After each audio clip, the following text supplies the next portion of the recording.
નમસ્કાર. આજે આપણે ખૂબ જ રસપ્રદ અને મહત્વના સવાલ પર વાત કરવાના છીએ. સવાલ એ છે કે શું ખેતીની જમીન વેચી દીધા પછી ફરીથી નવી જમીન ખરીદી શકાય? આ એક એવો સવાલ છે જેમાં ઘણા લોકો ગૂંચવાય છે, પણ એનો જવાબ કાયદાની કેટલીક ખાસ વાતોમાં છુપાયેલો છે. તો ચાલો આજે આખી વાતને સરળ રીતે સમજીએ. તો આ આખી મૂંઝવણની શરૂઆત ક્યાંથી થાય છે? એ થાય છે એક ખૂબ જ સામાન્ય લાગતા સવાલથી. તો મૂળ સવાલ એ છે કે ખેતીની જમીન વેચી દીધા પછી શું ફરીથી નવી ખેતીની જમીન ખરીદવાનો રસ્તો ખુલ્લો રહે છે? હવે આમ જુઓ તો સવાલ બહુ સીધો સાદો લાગે, બરાબર ને? પણ એનો જવાબ કાયદાની એક બહુ જ ચોક્કસ જોગવાઈમાં છુપાયેલો છે.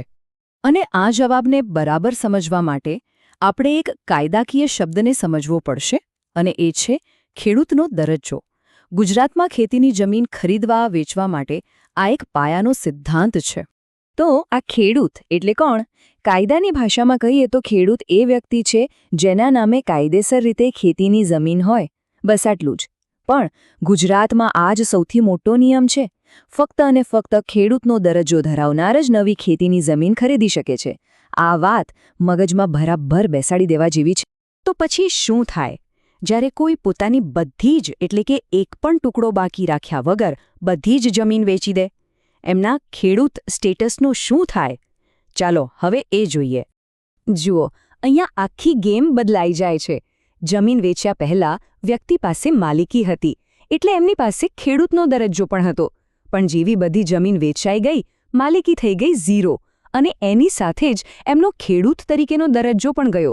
આ કોઈ નાનો સૂનો ફેરફાર નથી, આ એક મોટો કાયદાકીય બદલાવ છે.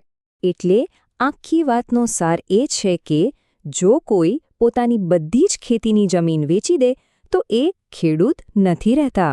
અને એનો સીધો મતલબ એ થયો કે સામાન્ય રીતે એ લોકો નવી ખેતીની જમીન ફરીથી ખરીદી શકતા નથી. આપણા મૂળ સવાલનો આ જ સીધો અને સ્પષ્ટ જવાબ છે. પણ શું અહીંયા જ વાત પૂરી થઈ જાય છે? શું આ નિયમમાં કોઈ જ છૂટછાટ નથી? વેલ, એવું પણ નથી. કાયદામાં હંમેશા કેટલાક અપવાદો હોય છે. તો ચાલો જોઈએ કે એ કયા રસ્તાઓ છે. અમુક ખાસ કેસમાં ખેડૂત ન હોવા છતાં પણ જમીન મેળવી શકાય છે. જેમ કે સરકાર કે કલેક્ટર સાહેબ ખાસ પરવાનગી આપે તો, અથવા તો વારસામાં જમીન મળે. બીજો એક રસ્તો છે ખેડૂતના પરિવારના સભ્ય તરીકે નોંધણી કરાવવાનો.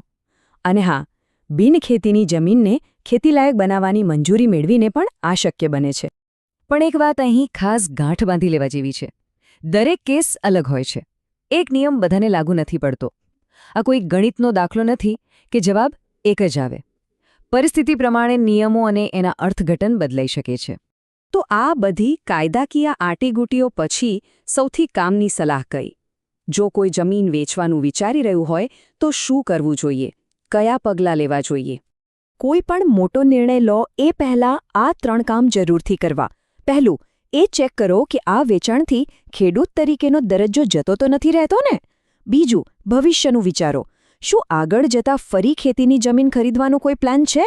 અને ત્રીજું અને સૌથી અગત્યનું, ફાઇનલ સહી કરતા પહેલાં કોઈ સારા વકીલ કે પછી મામલતદાર ઓફિસમાં જઈને નિષ્ણાતની સલાહ અચૂક લઈ લેવી. તો આખા વિશ્લેષણનો નિચોડ શું છે? એ જ કે બધી ખેતીની જમીન વેચી દીધા પછી તરત જ નવી જમીન ખરીદવી લગભગ અશક્ય છે. પણ હા, કેટલાક ખાસ સંજોગોમાં અને યોગ્ય પરવાનગીઓ સાથે રસ્તા ખુલી શકે છે. એટલે ઉતાવળમાં કોઈ નિર્ણય ન લે. અને છેલ્લે એક સવાલ જે વિચારવા જેવો છે, આજે જમીન વેચવાનો કોઈ એક નિર્ણય આવનારા સમયમાં કોઈના પરિવારના ખેતી સાથેના ભવિષ્ય પર કેટલી મોટી અસર કરી શકે છે?